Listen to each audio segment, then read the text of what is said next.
When my sister mocked me for asking to borrow $150, I laughed it off. "Don't you work at a bank?" she sneered. "Maybe ask your rich clients for charity." What she didn't know was that I wasn't just an employee. I was the architect behind the very system that managed every single account in that bank. And when she crossed the line with a single, callous post online, I decided it was time to show her how liquid assets can suddenly turn to ice. My name is Hannah Graves. I am 37 years old, and my world is one of quiet, ordered precision. By title, I am a senior systems risk analyst at Redwood National Bank, one of the largest financial institutions in the country. It's a title that sounds suitably dull, suitably corporate. Exactly the kind of label my family uses to define me, the boring one, the stable one, the one who deals with numbers and code instead of people and life. What the title doesn't convey is the truth. I am not just an analyst, I am the architect. For the last 15 years, I have been the primary designer and programmer for Redwood's core liquidity management and risk assessment protocols. I wrote the code that governs the flow of billions of dollars a day. I built the digital fortress, and I know every secret passage, every fail-safe, and every catastrophic vulnerability within its walls. My life is a testament to the fact that the most powerful people are not the ones in the spotlight, but the ones who build the stage and control the lights from the shadows. That evening, however, my meticulously ordered world had fractured. The source of the chaos was not a multi-billion-dollar hedge fund collapse or a sophisticated cyber attack, but a whimpering, 7-pound ball of fur named Buster, my beagle mix, my silent companion for a decade, had swallowed a piece of a chew toy, and his little body was in distress. The emergency vet clinic was a stark, sterile environment that smelled of antiseptic and quiet panic. After an X-ray and a tense 20-minute wait, the veterinarian, a kind woman with tired eyes, told me they needed to perform a minor procedure. It wasn't life-threatening, she assured me, but it needed to be done immediately. The cost, she said apologetically, would be $150 for the initial treatment and observation. I nodded, my relief so profound it almost made my knees buckle. I walked to the front desk, my hand already reaching for my wallet. I handed the receptionist my Redwood National debit card, the same one I used for everything. She swiped it. A moment of silence. She swiped it again. A small, polite frown creased her forehead. "I'm sorry," she said, her voice a soft murmur that still felt like a shout in the quiet room. "It's being declined." "That's not possible," I said, my own voice tight. "There are more than enough funds. Could you try it again?" She did. The same result. A cold knot formed in my stomach. I knew instantly what it was. A new API integration I had flagged for potential temporary account holds had gone live this afternoon. My own team's update. The irony was so bitter it tasted like acid. My own work had frozen my own account. I tried my backup credit card, also with Redwood. Declined. Of course, the hold was likely on the client level, affecting all associated accounts. The receptionist's polite expression was beginning to curdle into one of professional patience, which was far worse than impatience. Other pet owners in the waiting area were now discreetly watching. I felt a hot flush of shame creep up my neck. I, Hannah Graves, who could move billions with a few keystrokes, couldn't produce a mere $150. I needed cash, and I needed it now. My mind raced through options. It was late, ATMs had limits, and my wallet contained exactly $17. There was only one person I could call who always had disposable income and lived only 10 minutes away. A person I avoided asking for anything. Ever. My sister. I stepped outside into the cool night air, the clinic's fluorescent lights humming behind me. I pulled out my phone and found her name, Ava Graves. Her contact photo was a professionally shot image of her laughing on a beach in Bali. Her teeth impossibly white, her skin glowing, an influencer, that's what she called herself. Her life was a curated feed of luxury travel, designer clothes, and sponsored brunches. To her, my life was a gray, featureless landscape of corporate servitude. I took a deep breath, steeling myself, and pressed the call button.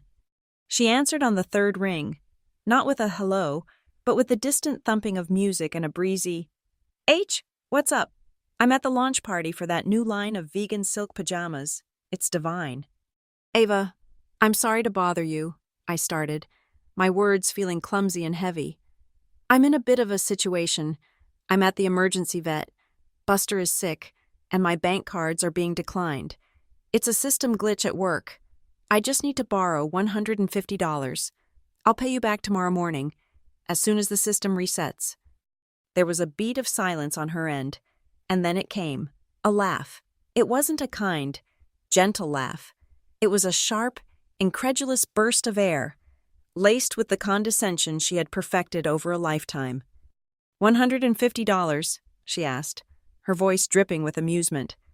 "God, Hannah, that's like brunch money. Are you serious?" The words struck me with a physical force. Brunch money. She said it so easily, so dismissively.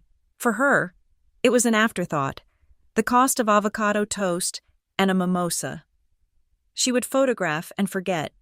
For me, in that moment, it was everything. It was Buster's health. It was my dignity. I felt the sting of tears behind my eyes, but I forced them back. I would not give her the satisfaction of hearing me cry. "Yes, I'm serious," I said, my voice colder than I intended. "Can you help me or not?" "Oh, for God's sake," she sighed, the sound exaggerated and theatrical. "Don't you work at a bank, the big, important Redwood National? Maybe you should ask one of your rich clients for charity." She laughed again. A little tinkle of a sound meant to signal that she was joking, but we both knew she wasn't. "Fine, I'll sell it to you. Try not to make a habit of this. Okay, it's not a good look." She hung up before I could reply. I stood there on the pavement, the phone still pressed to my ear, listening to the dead air. The humiliation was a living thing, coiling in my gut. It wasn't just about the money. It was about the lifetime of dismissals, the constant, subtle reminders that in her eyes, and my family's, I was the lesser daughter, the one who hadn't sparkled, the one who worked with machines instead of charming people. The Zelle notification pinged a moment later. $150 received. I swallowed hard, paid the vet, and arranged to pick Buster up in the morning. The drive away from the clinic was silent. I didn't go home. I drove toward the city, toward the monolithic glass and steel tower of Redwood National. It was my real home, my fortress. I pulled into my designated spot in the vast, empty executive parking garage. The silence of the concrete tomb was absolute. I leaned my head back against the seat and closed my eyes, the scene with Ava replaying in my mind. Then, my phone buzzed with a notification, an Instagram story update, from Ava. My thumb hovered over the icon, a sick sense of dread washing over me. I knew I shouldn't look, but I had to. I tapped it. The image was of her. Of course, she was holding a champagne flute, smiling dazzlingly into the camera. The background was a blur of beautiful people at the party she'd mentioned, but it was the text, written in a delicate, looping font at the top of the screen, that made the air leave my lungs. "Some people just never learn how to manage money. Financial wellness boss babe, get your life." There it was, my private, humiliating moment, twisted into a piece of public, inspirational content for her thousands of followers. She hadn't even waited 5 minutes. The phone call was just raw material for her brand. I wasn't her sister. I was a cautionary tale, a nameless, faceless, some people, to be pitied and scorned. I stared at the screen, at her perfect, smiling face, and something inside me shifted. The hurt, the shame, the years of suppressed resentment, it all began to cool, to harden, to crystallize into something else, something cold, clear, and immensely powerful. I locked my phone and looked through my windshield at the darkened tower.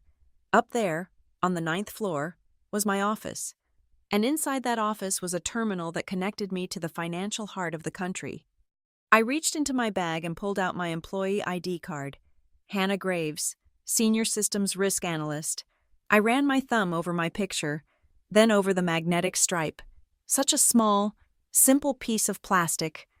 But it was a key, A key to every vault, every account, every transaction. Ava, in her blissful, arrogant ignorance, thought she was untouchable. She flaunted her wealth, her brunch money, as if it were a divine right. She had no idea where that money actually lived. She had no idea that it wasn't real. It was just data. Data flowing through pipes that I had built. Data governed by rules that I had written. She had just mocked me, publicly, for a system error of my own making. An error I could replicate. An error I could amplify. An error I could direct. She had laughed at my request for $150. She had built her identity on the numbers in her bank account, an account held at Redwood National. In that cold, silent parking garage, clutching my ID card, I knew with chilling certainty that she had just opened the wrong door, and I had the master key to lock down the entire building, to understand why a single Instagram story could ignite such a cold fire within me. You have to understand my family. We were a production, a small play staged for an audience of no one, and our mother was the casting director. After my father's sudden death from a heart attack when I was 12, my mother, undone by grief, decided to rebuild her world by assigning us roles. Ava, with her blonde hair, easy smile, and natural charisma, was cast as the star. She was the shining hope of the Graves family, the one who would bring light and laughter back into our quiet, mourning house. I, with my dark hair, quiet disposition, and affinity for books over people, was cast in a supporting role. I was the practical one, the dry, technical daughter. My mother didn't say it with malice. To her, it was a simple statement of fact, like saying the sky is blue. Ava was art. I was arithmetic. Our home became a shrine to Ava's potential. Her watercolor paintings, charmingly amateurish, were framed and hung in the living room. My perfect report cards were pinned to the corkboard in the kitchen, next to grocery lists and coupons. When Ava won a lead role in the high school play, my mother took out an ad in the local paper. When I was a finalist in the state science fair for a rudimentary encryption program I'd written, my mother patted my arm and said, "That's wonderful, honey. Just make sure you get some fresh air. You spend too much time with that computer." Her praise for Ava was a fireworks display. Her acknowledgement of my achievements was a flickering candle, easily extinguished. So I retreated further into my world of logic and code. In the binary universe of ones and zeros, there was no subtext, no favoritism. An argument was either valid or it was not. A line of code either executed or it failed. It was clean. It was fair. It was everything my family was not. While Ava practiced her lines for the school play, I was in my room, teaching myself C++. While she went to prom, I was building my first server. She was learning how to command the attention of a room. I was learning how to command a system.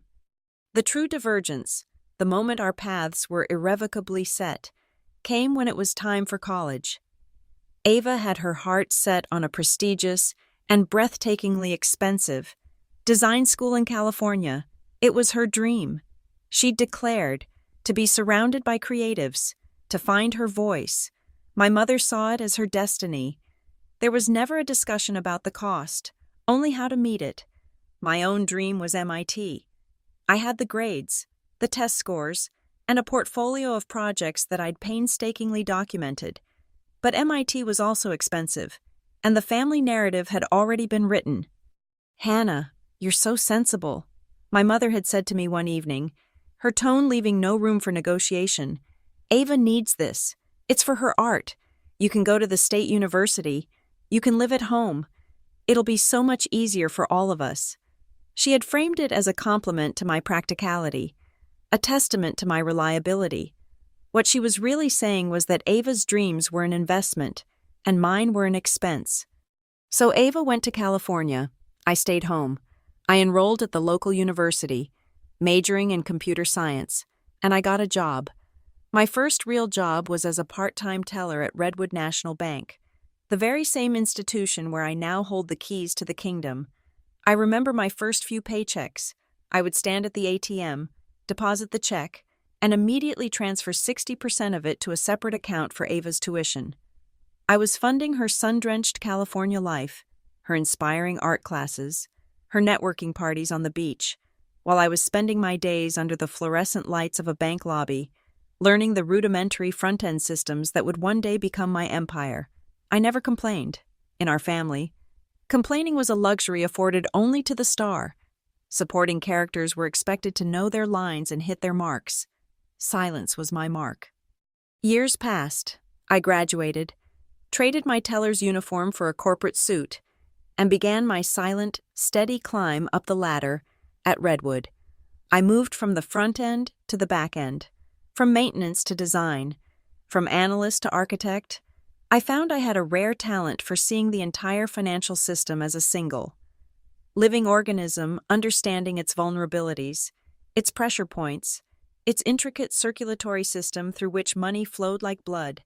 I wrote the algorithms that predicted market stress, the protocols that balanced $1 trillion in assets, the very code that managed liquidity across the entire network. I was the ghost in the machine, my work invisible but essential. Meanwhile, Ava's star ascended in a much more visible way. Her design degree led to a branding job, which led to her starting a blog, which exploded into a full-fledged career as a lifestyle influencer. She was beautiful, aspirational, and an expert at packaging her life for public consumption. She became the success story my mother always knew she would be. The ultimate betrayal, the one that sliced deeper than any other, came not in person, but through a television screen. Ava was a guest on a popular daytime talk show. She was there to talk about her journey, her brand, and how to live your most authentic life. The host, a woman with a practiced, sympathetic smile, asked her, "Ava, you're such an inspiration. What's the secret to your success? What drives you?" Ava smiled that brilliant, camera-ready smile. "Honestly," she said, her voice smooth as silk, "I think it's because I learned early on what I didn't want. I made a conscious choice to not live a small life. I'm successful because I didn't live like my sister." I was watching on my phone during my lunch break, sitting in the gray fabric cube that served as my office. The host nodded understandingly. The audience applauded, and I just sat there, the sandwich in my hand forgotten. She had taken my sacrifice, my quiet labor, my life, and turned it into a negative example. I was the before picture in her after story, the dull gray backdrop against which her own vibrant success could be properly appreciated. I didn't storm out. I didn't call her. I didn't even cry. I simply put my phone away, turned back to my monitor, and continued debugging a recursive loop in a new risk assessment module. I channeled all of that cold, hollow feeling into the pure, clean logic of the code. For 2 decades, I had been silent. I had accepted my role. I had played my part. But hearing my life, the very life that had paid for the foundation of hers, publicly dismissed as a failure was not just an insult, it was a miscalculation on her part, a fatal one. Back in the parking garage, the glow of her Instagram story still burned behind my eyes. She thought money was a measure of a person's worth, a scorecard for success. Her entire identity was built on the balance in her Redwood National account, an account whose existence was nothing more than a series of entries in a database I designed and controlled. She lived in a world of appearances, of surfaces, of what she called vibes. I lived in the world of infrastructure, of systems, of the underlying code that made her world possible. Every click of my mouse, every command I typed, could send tremors through that system. I could create glitches. I could reroute funds. I could freeze assets. I could, with a few lines of code, make all those beautiful numbers in her account simply stop. She had spent her life performing in the spotlight, never once thinking about the person in the control booth. She saw me as the boring, technical sister who didn't know how to enjoy life. She had no idea that my boring job gave me the power to turn her life off. If money was her god, I was about to show her who really built the temple. If the numbers in her bank account were the source of her value, her very sense of self, then I would teach her the true, terrifying value of zero. The plan wasn't born in a flash of anger in that parking garage. It was forged weeks earlier, in the cold, sterile hum of the server room on the 9th floor, fueled by lukewarm coffee and professional frustration. It was a Tuesday night, close to midnight.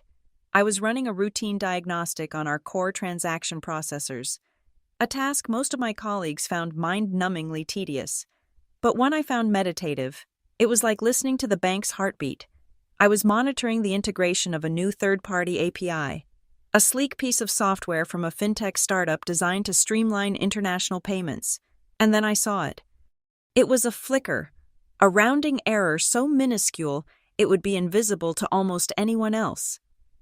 A single transaction packet, time-stamped at 2347-0412, was confirmed by the new API at 2347-0413, but the corresponding debit wasn't logged in our central ledger until 2347-0414.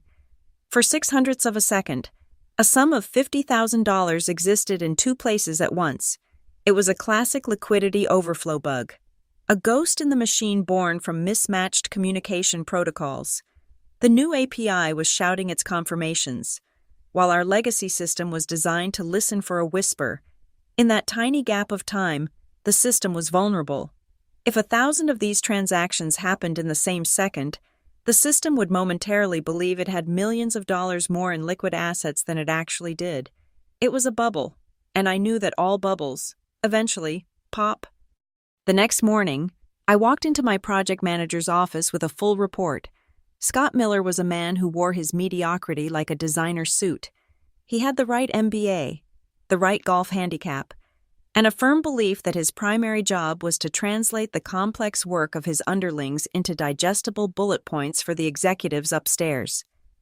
He had a particular talent for dismissing the concerns of the women on his team, framing our diligence as anxiety and our expertise as overthinking.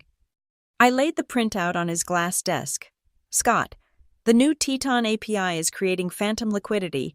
It's a minor timing issue now, but if transaction volume spikes, it could trigger a false positive asset report and lead to a cascade of automated holds." He didn't even look at the report. He was scrolling through his phone, a smug little smile on his face. "A cascade," he repeated, his voice thick with condescension. "Graves, you're always so dramatic. It's a fintech startup. They're agile. They'll patch it in the next update. The vulnerability isn't in their code. It's in the handshake between their code and ours." I clarified, keeping my voice level and professional. "We need to roll back the integration until we can patch our end. It's a significant risk." He finally looked up from his phone, his eyes dismissive. He leaned back in his chair, a caricature of a relaxed, in-control manager. "Look, the VPs love the Teton deal. It makes us look innovative. We're not rolling back anything because of a rounding error you found at midnight. Is the system on fire right now?" "No, but the conditions are present for a fire to start," I insisted. He held up a hand, silencing me. "If it's not on fire yet, don't touch it," he said, his tone final. It was his favorite maxim, a phrase he used to justify his own inertia and incompetence. Let's not create problems where there aren't any. Focus on the Q4 readiness reports. I stood there for a moment, the report still sitting on his desk, unread. I wanted to argue, to explain the exponential danger he was ignoring, but I knew it was useless. To him. I wasn't an architect of the system. I was a nervous librarian, shushing a world he couldn't be bothered to understand. Understood. "Scott," I said. The words were clipped, devoid of any emotion. I turned and walked out of his office, leaving the report behind like a forgotten relic. But I am not a librarian. I am a systems architect, and I do not leave critical vulnerabilities unattended. Back at my desk, my fingers flew across the keyboard with a quiet fury. My first action was methodical self-preservation. I drafted a formal email to Scott, concisely summarizing the overflow vulnerability I had identified, the potential risks of a cascade failure, and his direct instruction to take no action. I attached the full diagnostic log. Then, I blind copied the email to a private, Encrypted server I maintained off-site. A digital paper trail. Insurance. My second action was more creative. It was an act of quiet rebellion. Scott had told me not to touch the live code. He never said anything about the backups. I accessed a sandbox development environment, a perfect digital replica of the bank's core system that we used for testing. There, in the safety of that isolated playground, I didn't fix the bug. Instead, I studied it, I nurtured it, I learned to control it. The overflow was a flaw, a chaotic variable. I spent the next 2 nights turning it into a tool. I wrote a new protocol, a sequence of commands that acted as a key. This key wouldn't just trigger the liquidity bug, it would allow me to aim it. I could use it to create a system-wide bottleneck, or I could narrow the focus to a specific set of accounts, a single branch, or even a single client ID. More importantly, I built a corresponding kill switch, a counter protocol that could reverse the effects almost instantly, collapsing the phantom liquidity and restoring order as if nothing had ever happened. It was the most elegant piece of code I had ever written. It was a weapon with a built-in safety, a backdoor into the system's most fundamental process, hidden inside a diagnostic tool. I christened it Protocol Zeta, and its existence was known to no one but me. I saved the protocol, encrypted it, and buried it deep within the server's administrative subroutines, a digital landmine waiting for a signal. Weeks went by. The memory of Scott's dismissal faded into the background hum of daily work. I completed the Q4 readiness reports. I picked up Buster from the vet. I endured the public humiliation of Ava's Instagram post. And as I sat in the darkness of the Redwood National Parking garage, scrolling back through her social media feed, the pieces began to click into place with the beautiful, terrifying precision of a well-designed machine. There it was, posted 3 weeks ago, a picture of Ava, standing in the marble-floored lobby of the very building I was parked beneath. She was wearing a crisp white blazer, her smile professionally radiant. Shaking hands with our head of marketing, the Redwood National logo, a stylized sequoia tree, was etched into the glass wall behind her. The caption read, "Big news. I'm absolutely thrilled to announce my new partnership with @Redwood National. We're going to be creating some amazing content to empower you on your journey to financial freedom. I've been a happy client for years, and now I'm so proud to be an official Redwood partner. Get ready for some serious money moves ad." I stared at the image, a slow, cold smile spreading across my face. The universe, it seemed, had a flair for poetic justice. My sister, the walking embodiment of financial superficiality, was now the public face of financial freedom for the very bank I controlled from within. Her success, her image, and her bank account were all now inextricably linked to Redwood National. She wasn't just another high-value client anymore. She was a corporate asset, a spokesperson. Her name was now tied to the bank's reputation in a way that could be leveraged. The opportunity wasn't just perfect. It was a closed loop. Scott's arrogant negligence had given me the weapon. My own meticulous planning had given me the control. And now, Ava's boundless vanity had given me the target.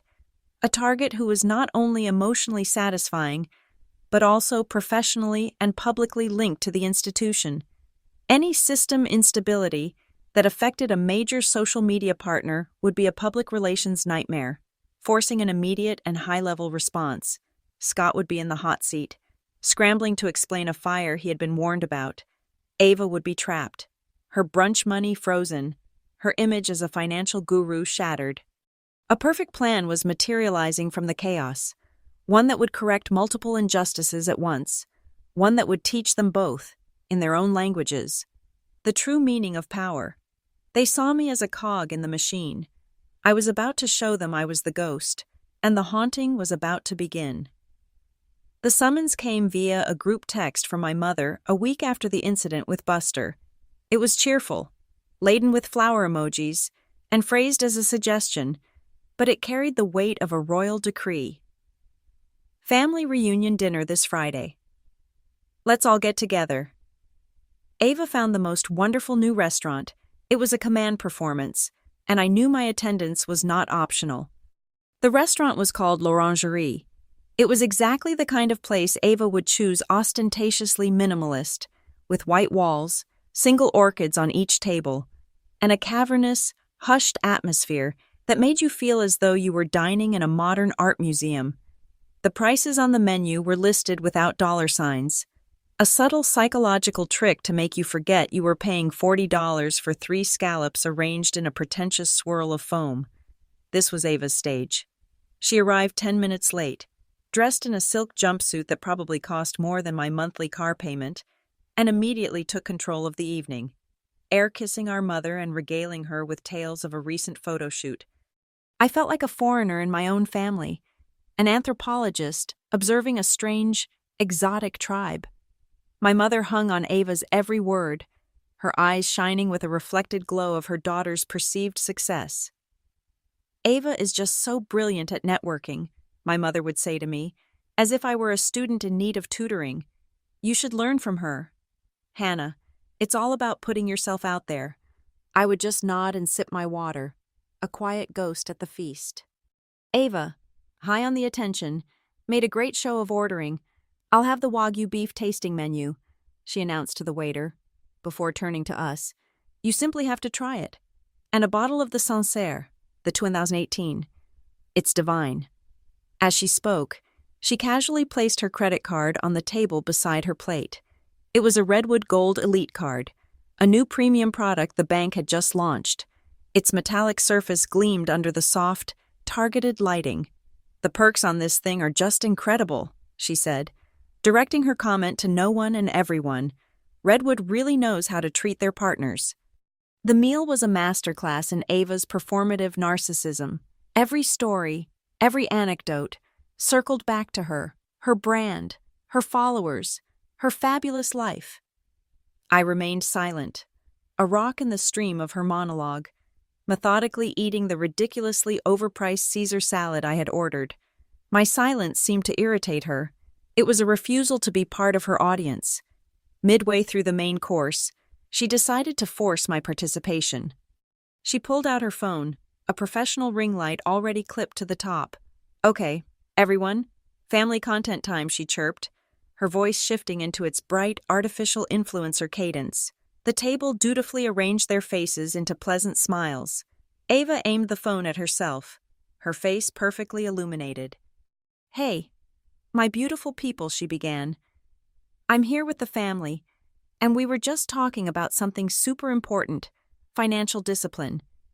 It is the key to living your best life, and it all starts with having a great relationship with your bank." "Right, Hannah." Suddenly, the phone was pointing at me. The bright, invasive light made me blink. I felt a dozen invisible eyes, her followers, settle on me. I saw my own face in her phone's screen, pale and serious. "My sister, Hannah, is a total brainiac who works at Redwood National," Ava continued, her voice syrupy sweet. "She knows all the secrets to being smart with your money. Say hi to my followers, sis." The entire table was looking at me, smiling, waiting. My mother gave me a slight nod, an encouragement to play along, to be a good sport. A hot wave of anger and humiliation washed over me, but I contained it. I forced a tight, thin smile. "Hello," I said, my voice barely a whisper. Ava turned the camera back to herself, satisfied. "See? Even the expert agrees," she trilled. Before ending the recording, she posted it to her story immediately. The table laughed, a wave of polite, complicit chuckles. My mother patted my hand. "That was nice, dear," she said. They didn't see the cruelty. They only saw the performance. To them, Ava was including me, bringing me into her glittering world. They couldn't see that she had used me as a prop, a nameless, faceless expert to validate her brand. I didn't say a word. I just took a bite of my salad, the crisp lettuce tasting like ash in my mouth. When the meal was finally over, the waiter placed the bill, nestled in a black leather folio, in the center of the table. It was an astronomical sum. A moment of polite silence fell as everyone avoided looking at it. Ava, of course, was the one to break it. She gestured toward me with a perfectly manicured hand. "Hannah should get this," she said, her tone light and teasing, but her eyes were sharp, challenging. "I mean, you're the senior analyst with the big, stable corporate salary, right? I'm just a humble freelance creative, living project to project. It was the perfect trap. If I refused, I was cheap. If I accepted, I was validating her narrative of me as the boring but wealthy workhorse." My mother was quick to agree. "Yes, that's a wonderful idea. Thank you. Hannah, you're always so responsible." "Of course," I said, my voice calm. I reached for the bill, my movements deliberate. I could feel Ava's smug satisfaction radiating across the table. I opened the folio, glanced at the total without flinching, and pulled out my wallet. But I didn't take out my personal card. I took out my Redwood National corporate expense card. It was a subtle move, but a deliberate one, a reminder that my position at the bank came with its own perks. I handed the card to the waiter. As he walked away toward the point-of-sale terminal, the performance reached its final act, underneath the table, hidden from view. I took out my phone. It wasn't to check Instagram. I opened a black-screened command line application. A secure shell I had built myself that connected directly to the Redwood core servers. My thumbs moved quickly, typing a short string of text that glowed in a stark green font. Initiate protocol Zeta. Scope global. Liquidity. Hold. Delay. 90s. Graves. Omega. I pressed enter. A single word appeared beneath my command. Executing. I had just armed the bomb. In 90 seconds, Protocol Zeta would begin a system-wide liquidity verification check, an aggressive diagnostic that would, as a side effect, place a temporary administrative hold on all outgoing transactions. The system wasn't crashing. It was doing exactly what I was telling it to do. The waiter returned to the table a minute later, his expression apologetic. He was holding my corporate card between his fingers. He looked directly at me. "I am very sorry." "Ma'am," he said, his voice low and embarrassed. "The card has been declined. We've tried it twice. Our system says the bank is reporting a temporary system-wide maintenance issue. No cards from that bank are being accepted at the moment." A collective silence fell over the table. Then Ava burst out laughing. It was a loud, genuinely delighted laugh. It wasn't the condescending tinkle she'd used on the phone. This was a sound of pure, unadulterated triumph. "Declined," she exclaimed, loud enough for the neighboring tables to hear. She looked at our mother, her eyes wide with mock disbelief. "See? What did I tell you? Even the big-shot analyst is broke? What's wrong?" "Sis, forget to follow your own financial advice." My mother's face was a mask of disappointment and secondhand embarrassment. She wouldn't look at me. In her eyes, I had failed again, had proven Ava's narrative correct. I didn't flinch. I didn't defend myself. I simply met Ava's gloating stare across the table. I took my corporate card back from the waiter, calmly put it away, and pulled out a personal, non-Redwood emergency card from a different slot in my wallet. "It happens," I said to the waiter, handing him the new card. "Try this one." As he walked away, I kept my eyes locked on Ava. A small, almost imperceptible smile touched my lips. The plan was in motion. The trap was set. The world as she knew it was balanced on the edge of a knife, and she was still laughing, blissfully unaware. "It's just a temporary glitch," I said softly, my voice just for her. "Things will be very different tomorrow." She rolled her eyes, already bored of the game now that she had won. "Just you wait," I added, a quiet promise hanging in the air between us. She couldn't know it, but the 90-second timer had just expired. Far away, in the cold, humming heart of Redwood National, Protocol Zeta was beginning to run. The dominoes were starting to fall.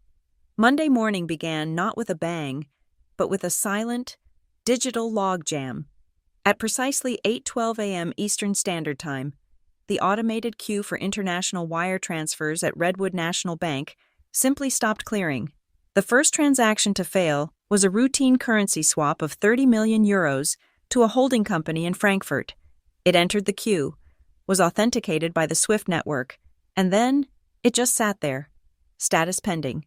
A second later, a transfer of 500 million yen to Tokyo joined it, then a stream of others from London, Hong Kong, and Zurich. Inside the system's core, Protocol Zeta was working flawlessly. The liquidity overflow bug I had weaponized was creating infinitesimal phantom assets with each transaction request. In response, the bank's automated risk management system, a system I had designed, was doing its job. Sensing a massive, inexplicable surge in liquidity, it triggered a precautionary lockdown on the very asset class that appeared to be malfunctioning: large-scale international cash transfers. It was the digital equivalent of a body trying to stop a hemorrhage. On the third-floor trading desk, the first sign of trouble was a series of angry red error messages flashing across 100 terminals at once. By 8:20 a.m., the phones began to ring. These weren't ordinary customers. They were the account managers for hedge funds, multinational corporations, and sovereign wealth funds. These were the VIPs, the clients whose daily transactions were larger than the GDP of small countries. Their voices, usually calm and authoritative, were now sharp with confusion and rising anger. By 8:40 a.m., the anger had metastasized into full-blown panic. The news hit the financial wires. Redwood National halts international transfers amid unspecified technical issues. That was all it took. The market, a notoriously skittish beast, reacted instantly. On the massive ticker screen that dominated the north wall of our 9th-floor open-plan office, I watched the letters RNB, which had opened in a healthy field of green, turn a violent, blood red. The number beside it began to plummet. 2.34%, 4.99%, 6.50%. In 40 minutes, 8% of the bank's market capitalization, billions of dollars in shareholder value, had evaporated into thin air. The 9th floor became a hive of controlled chaos. Men in expensive suits power-walked down the hallways, barking into their phones. The IT department was in full lockdown. Scott Miller, my esteemed project manager, was sweating through his starched white shirt. I saw him get cornered by the chief technology officer, a severe man named Peterson, who did not suffer fools gladly. I couldn't hear their words, but I could read the terror on Scott's face. Peterson's final gesture was a sharp, angry point at his watch. The message was clear. Scott had been given the classic, impossible corporate directive: fix this within the hour. Scott burst into the glass-walled conference room we used as a technical war room, his face pale and blotchy. All hands on deck, now he yelled, his voice cracking. I want a full diagnostic on the SWIFT gateway. Check the firewalls. Check the API handshakes. Check everything. I want answers. People 15 minutes ago. The team scrambled, their faces grim. They were brilliant engineers, all of them. But they were searching for a conventional fire. They were looking for a server outage, a corrupted database, a denial of service attack. They were not looking for a ghost of my creation, a flaw I had deliberately left in place and then weaponized. I took a seat at the far end of the long conference table, away from the fray.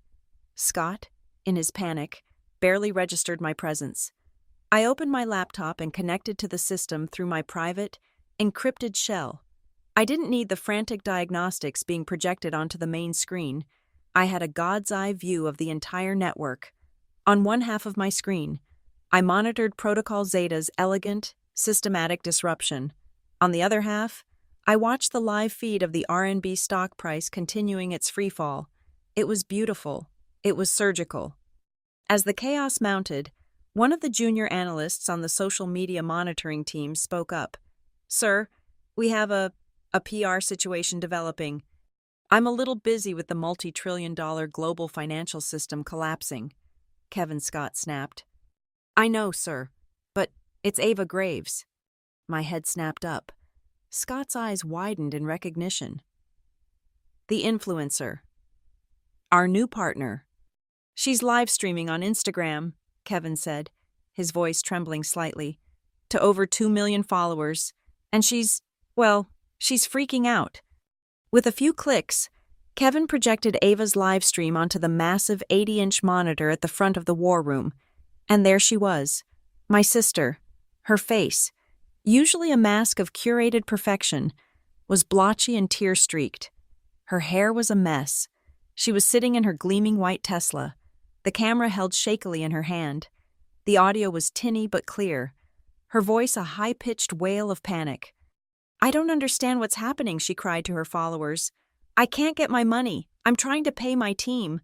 I'm trying to move funds for a brand trip, and everything is just frozen. Redwood is down. The whole bank is down. My card was declined at my coffee shop this morning. It's a nightmare." I watched, my expression unreadable. The entire war room was now staring at my sister's public meltdown. They saw a high-profile partner panicking. Scott saw a PR disaster compounding a technical one. I saw the culmination of my plan. I saw a woman whose entire identity was built on the illusion of financial control, an illusion that was now being publicly shattered. She wasn't an influencer anymore. She was just another terrified customer, and the sight was pathetic. Her tears, her fear, her humiliation. It ignited nothing in me, no pity, no remorse, only a cold, clear sense of purpose. This was the moment. While every eye in the room was fixed on her crying face, I turned back to my laptop. My fingers moved with calm, steady precision across the keys. The final command. It was simple, direct, and utterly devastating. Freeze, A, Graves at client, Redwood. Override, H, Graves. Omega, Cascade, true. The command was an executioner's blade. It targeted not just her personal checking account, but the client entity identified as a Graves. The Cascade True flag was the masterstroke. It instructed the system to locate every account, every fund, every line of credit where Ava Graves was listed as a primary owner, a signatory, or a controlling partner, and to place an immediate, indefinite, and non-negotiable administrative hold on all of them. The override flag identified me as the source, using my highest-level administrative key, ensuring that no lower-level tech could undo it. I pressed enter. For a heartbeat. Nothing happened. Then, a single line of green text appeared on my black screen, a confirmation. Execution complete. Account freeze initiated for client ID A. Graves. Total affected assets locked $4, 204 while 117 $321.54. I stared at the number, $4.2 billion. It was more than I could have imagined. Her personal wealth was a fraction of that, but the Cascade command had worked perfectly. It had frozen her influencer LLC. It had frozen the venture capital fund she had recently partnered with. It had frozen the accounts of the marketing agency she used, where her name was listed as a payment authorizer. It had even frozen the new joint investment portfolio she had opened with our mother. Her name, the name she had worked so hard to build into a brand, had become a financial contagion. I had not just locked her wallet, I had vaporized her entire financial universe. On the big screen, Ava's live stream suddenly cut out. A new wave of alerts probably just hit her phone, informing her that every single dollar attached to her name had just turned to digital ice. In the war room, the chaos continued to rage. Scott was now screaming into a phone, but I heard none of it. There was only the quiet hum of my laptop and the glowing green number on my screen. It was the price of a sister's mockery. It was the cost of a lifetime of disrespect. It was, I thought, a perfectly calculated response. The system freeze did not stay a ninth-floor problem for long. By noon, it was the lead story on every major news network. The headlines were a symphony of corporate catastrophe, each one more dramatic than the last. Redwood National faces record system freeze, billions in assets unaccounted for. Panic on Wall Street. As RNB stock plummets 20% in morning trading, CEO under investigation. What happened at Redwood inside the biggest banking glitch in a decade? The media, starved for a human angle to a complex technical story, found one almost immediately. an enterprising financial journalist. Cross-referencing leaked internal reports with public filings, made the connection. Ava Graves, the bank's shiny new social media partner, was not just a minor victim of the freeze. Her name was attached to the single largest block of frozen assets. The number, $4.2 billion, was repeated in every broadcast, a figure so staggeringly large it became its own headline. My sister was no longer a lifestyle influencer. She was the face of the Redwood national crisis. My phone, which had been silent all morning, began to vibrate with a frantic, relentless intensity. The screen lit up with her name, Ava Graves. I let it go to voicemail. A second later, it rang again. I ignored it. A third time. A fourth. She called 12 times in a row. A digital fusillade of pure panic. Then the texts began. "Hannah, please pick up. Please. It's a mistake. All my accounts are frozen. Everything. They're saying my name is on the news. What is happening, Hannah? I'm begging you. You work there. You have to fix this. I'll lose everything. The sponsors, the contracts, everything is tied to Redwood. Hannah, please, I'll do anything." I read the messages, one after another, my face impassive.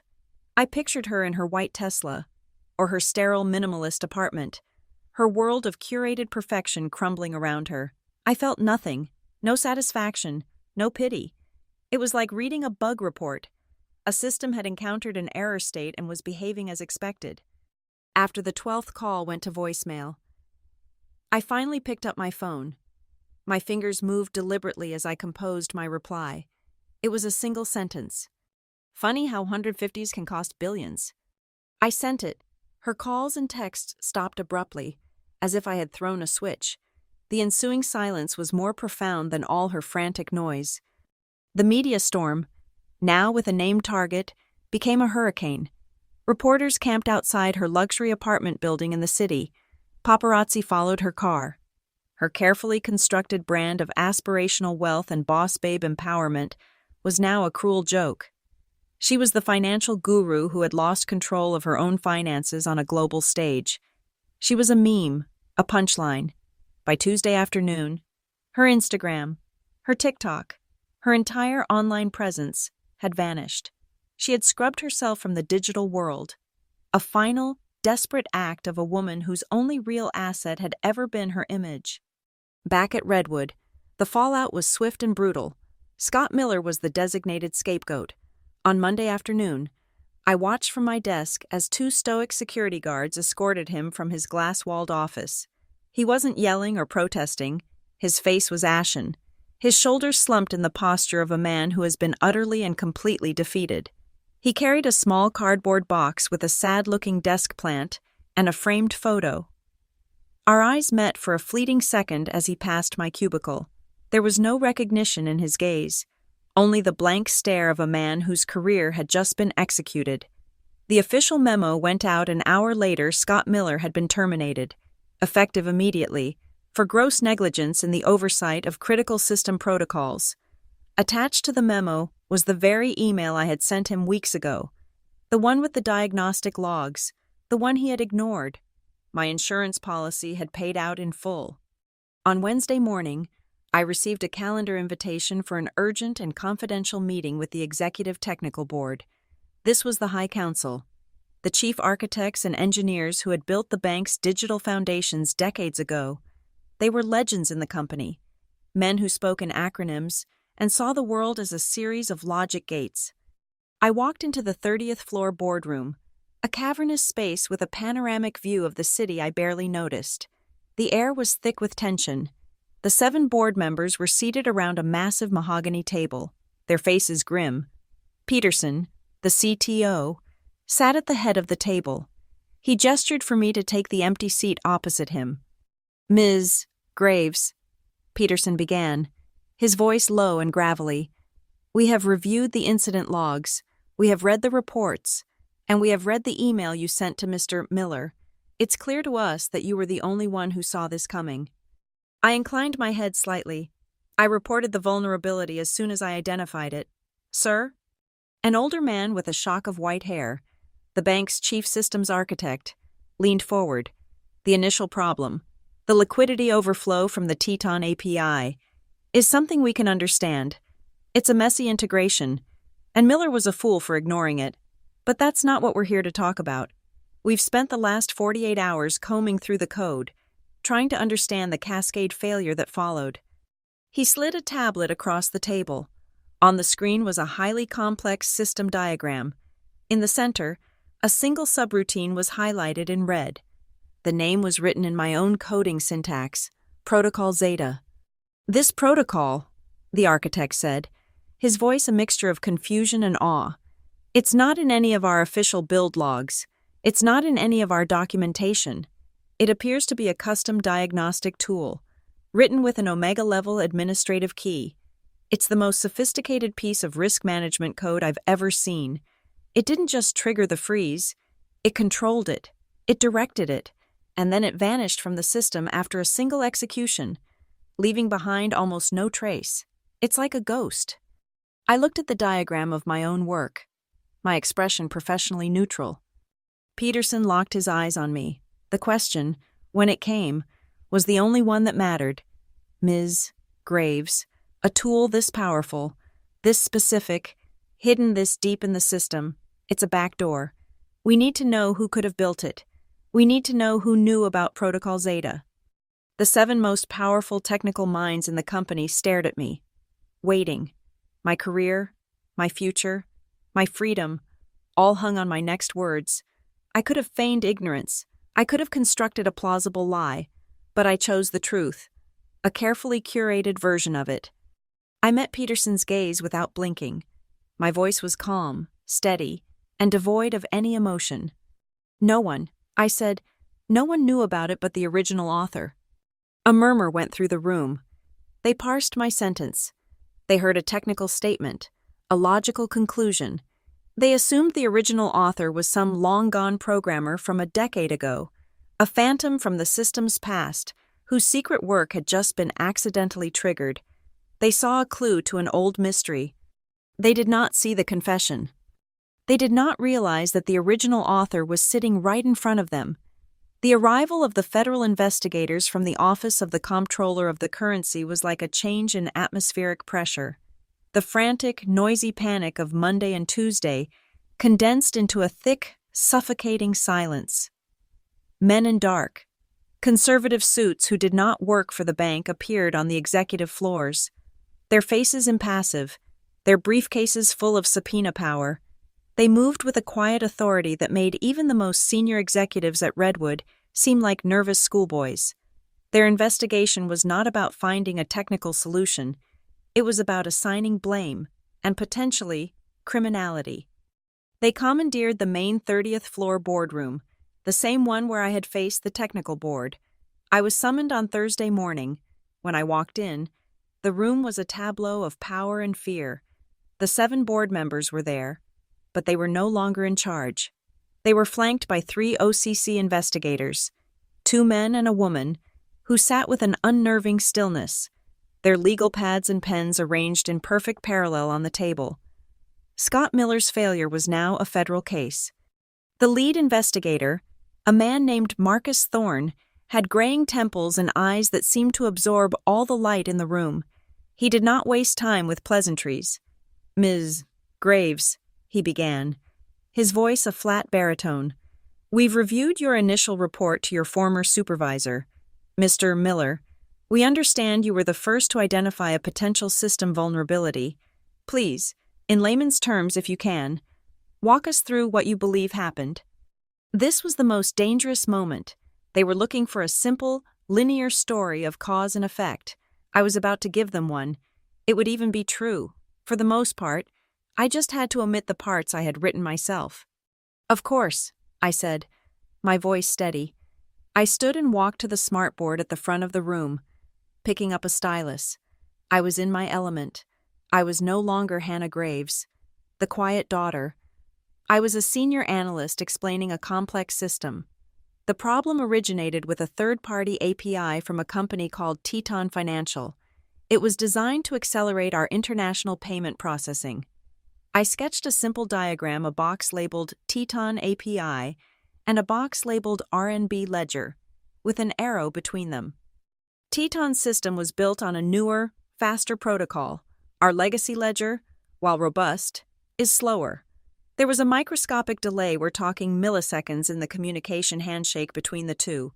Teton would confirm a transaction, creating a temporary credit, but our ledger would take a fraction of a second longer to log the corresponding debit. I paused, letting them absorb this. Individually, these delays were harmless. The system would always self-correct. The vulnerability, which I reported to Mr. Miller, was what would happen during a high-volume spike. Thorne scribbled a note. A cascade failure. Precisely, I confirmed. Impressed he knew the term.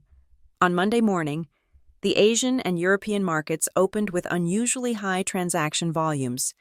This created thousands of these micro-delays simultaneously.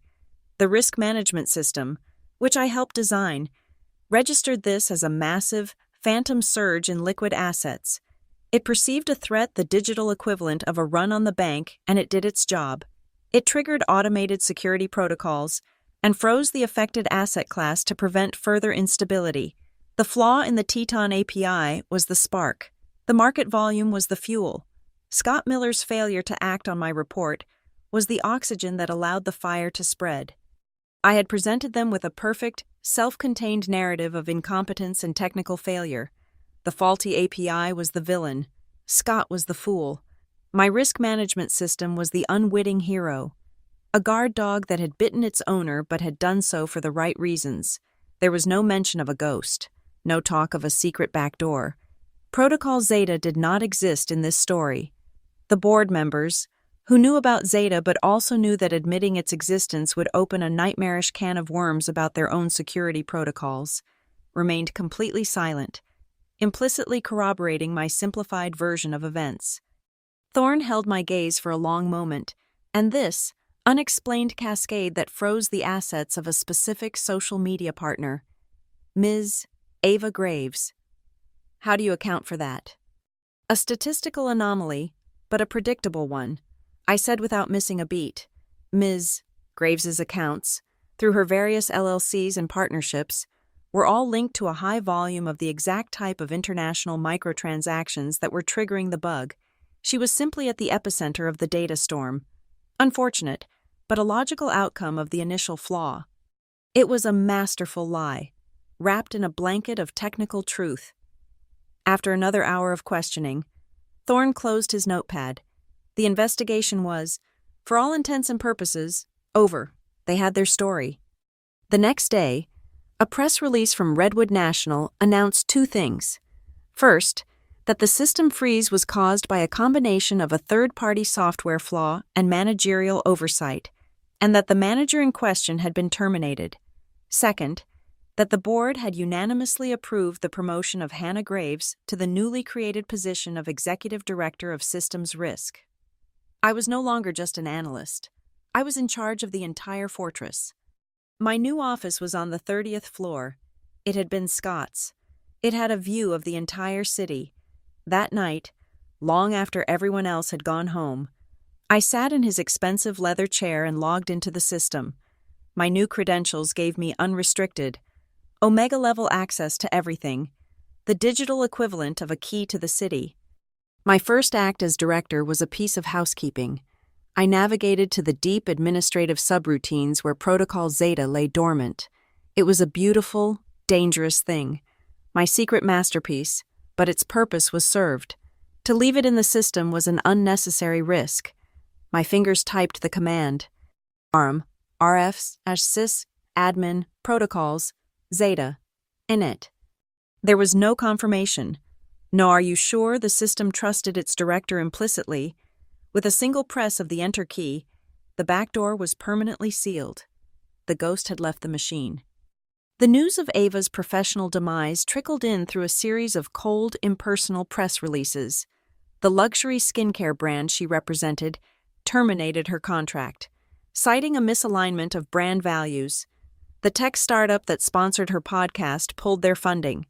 The television network that was developing a show with her announced it was indefinitely postponed. She was radioactive. The financial guru who had presided over a $4 billion freeze. The boss babe who was, it turned out, broke. Then, on Saturday, my phone rang. The caller ID was Mom. I let it ring for a moment, then answered, putting it on speaker as I organized the files on my new, expansive desk. Hannah. Her voice was thin, reedy, stripped of its usual cheerful authority. It was the voice she used when her world was not conforming to her script. "Hi, Mom," I said, my tone even. I just got off the phone with Ava. She said she's not doing well. Hannah, she's lost everything. They're taking her car. The bank is calling in her loans." She paused, and I could hear the carefully rehearsed accusation in her next words. She said it was something you did. Something at the bank. What did you do to your sister? I stopped shuffling papers. I looked out the window at the city lights twinkling below. 1 billion points of data in a complex, beautiful system, my system. For 2 decades, I had been the sensible one, the practical one, the supporting character in the grand drama of Ava Graves. I had paid her tuition. I had endured her mockery. I had accepted my role. But the play was over. The stage was dark. I just reset the system. "Mom," I said, my voice as calm and cool as the glass against my fingertips. There was a sharp intake of breath on the other end of the line. She didn't understand the technical meaning of the words, but she understood the tone. She understood the finality. It was a declaration of independence she had never expected to hear. "What does that even mean?" she whispered, her voice trembling. But I didn't answer. There was nothing more to say. I ended the call. No one in my family, no one at the bank, no one in the world understood what that simple phrase really meant. When a computer system is reset, it's not just about fixing a bug. It's about restoring the system to its intended state. It's about wiping away the errors, the corrupt files, the chaotic processes, and returning to a clean, stable, operational baseline. It's the start of a new session. For me, this was that reset. It was the beginning of a new life, my life, written in my own code, governed by my own rules. It was a Thursday, just over a week after the world had reset. I was leaving the office late, a habit I had retained even with my new title and corner office. The 30th floor view was spectacular, but I still found a strange comfort in the echoing silence of the executive parking garage. It was my sanctuary, the concrete womb where the plan had been finalized. As I walked toward my sensible dark gray sedan, a figure detached itself from the shadows between 2 massive concrete pillars. For a moment, my hand tightened on my keys, a primitive fight-or-flight response kicking in. Then the figure stepped into the harsh, sodium-orange glow of an overhead lamp, and my adrenaline subsided, replaced by a cold, heavy sense of inevitability. It was Ava, but it was a version of her I had never seen before. A pale and fractured effigy of the golden sister I had always known. The designer clothes were gone, replaced by a simple, ill-fitting gray sweatshirt and jeans that looked geese-old. Her hair, usually a perfect cascade of sun-kissed blonde, was scraped back into a messy, lank ponytail. Her face was gaunt, stripped of its usual layers of makeup, revealing a sallow complexion I didn't recognize, but it was her eyes that held me. They were hollowed out, bruised with dark circles of sleeplessness and despair, swimming in a kind of raw, primal fear I had only ever seen in cornered animals. She looked like a ghost haunting the scene of her own demise. She didn't speak as I approached, just watched me with those desperate, haunted eyes. I stopped a few feet away from her, my briefcase a shield in my hand. The only sound was the low hum of the garage's ventilation system. "What are you doing here, Ava?" I asked. My voice wasn't angry or triumphant. It was flat, the voice of a manager addressing an unscheduled appointment. Her throat worked, and when she finally spoke, her voice was a fragile, raspy thing, all its musical influence or cadence shattered. "Hannah," she breathed, the name a puff of air. "I've been waiting for you. I can't get into the building. They canceled my visitor access." "You're no longer a partner of the bank," I stated. "A simple fact. Security protocols are followed. A single bitter tear escaped her eye and traced a path through the grime on her cheek. "Please," she whispered, "you have to help me. You have to tell them it was a mistake, a glitch. You can fix it. You're in charge now. Right, I saw it on the news." I looked at her, at this broken creature who had built an empire on mockery and condescension, and I felt a faint, distant echo of something that might have once been pity. It was like looking at a collapsed building and remembering the architecture. "There is nothing to fix," I said, my voice as unyielding as the concrete around us. "The system is stable. All accounts are operating within normal parameters." "Normal."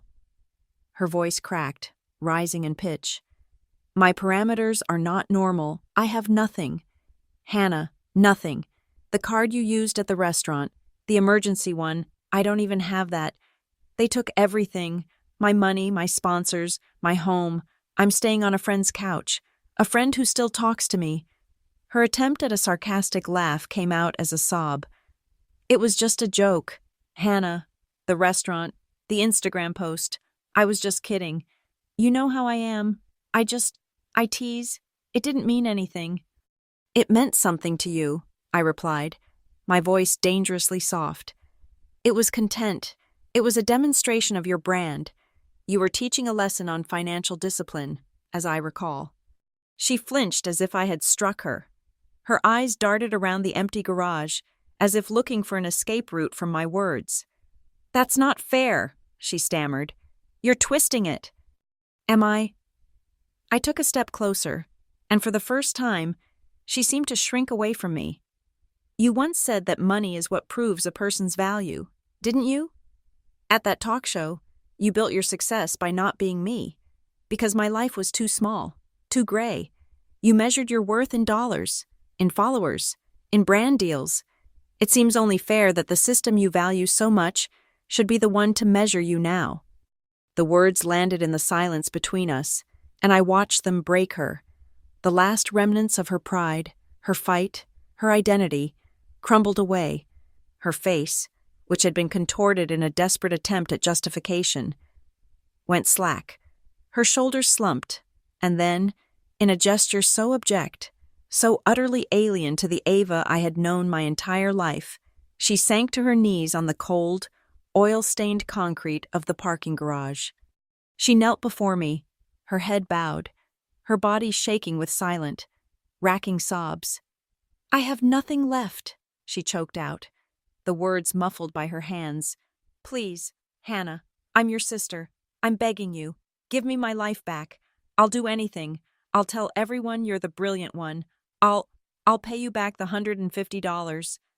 The mention of that sum, the tiny seed from which this entire forest of devastation had grown, was so pathetic, so absurd, that it almost made me laugh. I looked down at the top of her head, at the greasy roots of her once perfect hair, the star of the Graves family, kneeling in the dirt, the shining hope extinguished. I did not feel triumph. I did not feel joy.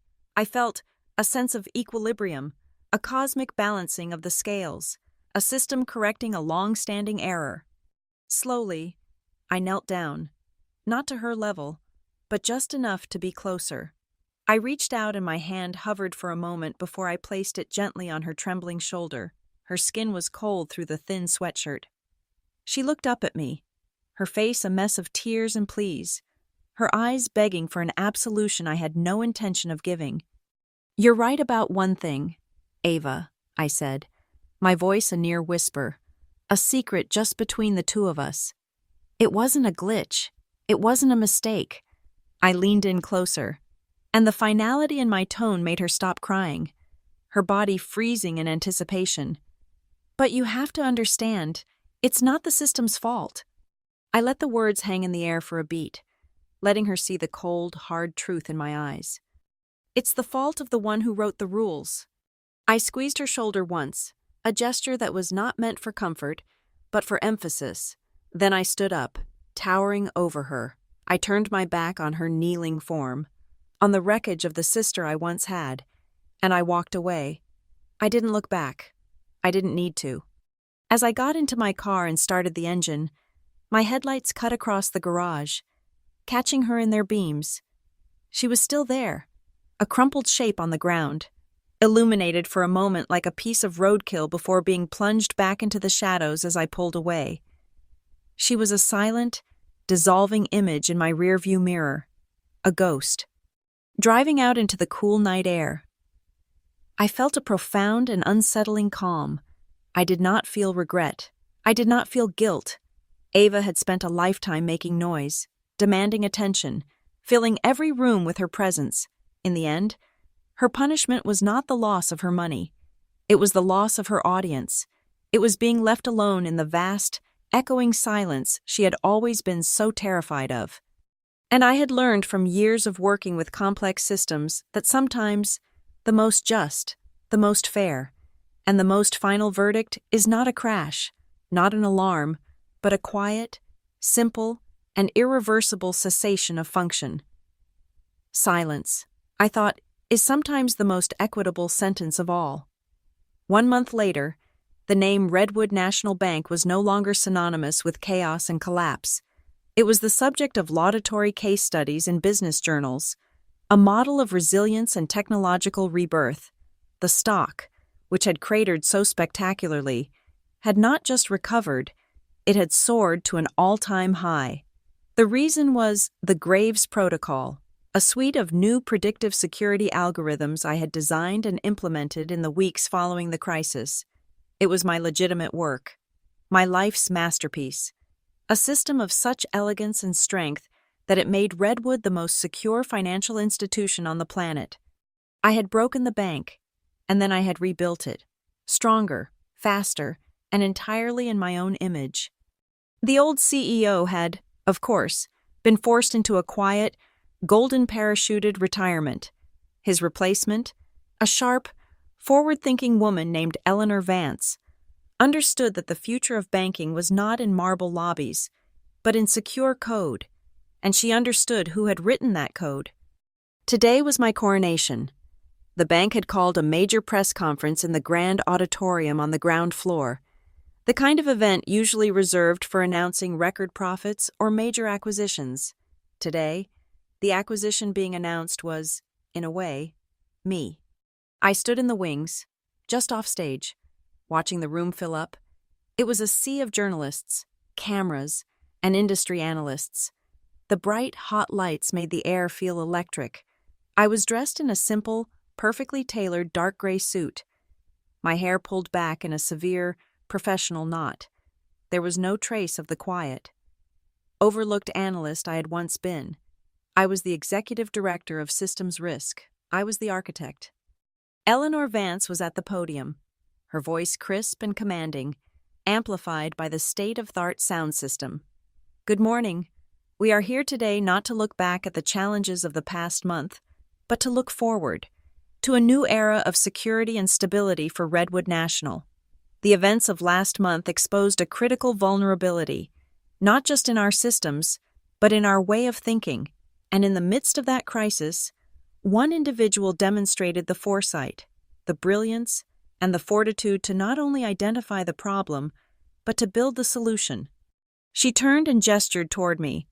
It is my great honor to introduce the woman who saved this bank from a historic technical disaster, the architect of our recovery and the guardian of our future, our new executive director of systems risk, Hannah Graves. A wave of applause, polite but firm, filled the room as I walked onto the stage. The flash of 100 cameras was a blinding, percussive storm of light. I walked to the podium, shook Eleanor's hand, and turned to face the crowd. I did not feel fear or nervousness. I felt a sense of absolute, crystalline calm. This was just another system, another room full of inputs and outputs that I now controlled. I gave a brief, technical, and forward-looking speech about the future of digital finance and the importance of proactive risk management. I used words like robust, asynchronous, and multi-layered encryption. I was deliberately opaque, projecting an aura of untouchable expertise. When I finished, Eleanor opened the floor to questions. Hands shot up across the room. The first few were softballs about stock prices and consumer confidence. Then a reporter from a major financial journal stood up. A man with a reputation for sharp, pointed questions. "Ms. Graves," he said, his voice cutting through the murmur of the room, "you've outlined a very impressive new system, but the fact remains that the previous system, which you also worked on, failed catastrophically. The public wants to know what assurances we have that a human error or a hidden flaw won't cause this to happen all over again. Are you worried that the mistake that caused this crisis could be repeated?" The room fell silent. This was the question, the one that cut to the heart of the matter. Was the system truly safe? I let the silence hang for a moment, letting the weight of the question settle. I looked out over the sea of expectant faces, the lenses of the cameras like 100 unblinking eyes. A slow, deliberate smile touched my lips. It was not a warm smile. It was the smile of someone who knows the answer to a question no one else has even thought to ask. "No," I said, my voice clear and carrying to every corner of the room. "I'm not worried at all." I paused for effect, because the person responsible for the error has learned their lesson completely. A wave of understanding rippled through the press corps. They nodded, scribbling in their notebooks. They knew the official story. They thought I was talking about Scott Miller, the disgraced manager who had been fired for his negligence. They saw my statement as a piece of sharp, corporate maneuvering, a final, public condemnation of my incompetent former boss. It was a clean, satisfying, and officially sanctioned answer. But my words were not for them. As I spoke, my eyes had been scanning the back of the auditorium, the shadowy area near the exits where the observers and low-level assistants stood, and I had found who I was looking for. She was standing near the far wall, half hidden by a large potted plant, as if she were trying to physically merge with the shadows. It was Ava. She was wearing a thin, worn-looking coat that was too big for her now slender frame, the kind of anonymous garment one might find in the back of a charity shop. Her face was pale, her head bowed down, her hair dull and lifeless. She looked like a refugee, a displaced person who had wandered into the victory celebration of her conquerors. My words, my answer, hung in the air, and I saw her head jerk up as if she'd been struck. Across the vast, crowded room, our eyes met. For a single, frozen moment, the entire world compressed into the space between us. In her eyes, I saw it all the dawning, horrified understanding of my double meaning, the gut-wrenching realization that my words were not about Scott Miller, but about her. She was the error. She was the one who had been corrected. I held her gaze for a single, punishing heartbeat. I saw the last flicker of her defiance be extinguished, replaced by a look of pure, hollowed-out defeat. Then, I broke the connection. I turned my head slightly, my gaze moving on to the next reporter, dismissing her as easily as one might close a redundant pop-up window. I did not look back. There was nothing left to see. As another reporter began to ask a question about quarterly earnings, a final thought settled into my mind with the quiet certainty of a completed line of code. They all thought the bank was safe now because of my new algorithms, my firewalls, my encryption. They were wrong. The technology, the protocols, the systems, they were all just tools. They were only as strong or as weak as the person who wielded them. A system is only ever truly secure, I thought, when everyone understands, finally, who writes the code. The applause from the press conference had long since faded, the backslapping from the board members, the handshakes from the analysts, the blinding flashes of the cameras. They were all just noise, a temporary and meaningless feedback loop from a system I had learned to manipulate but would never truly belong to. My real work, the final entry in the log, had to be completed here. I was alone in the heart of the machine. The main server room of Redwood National was my cathedral.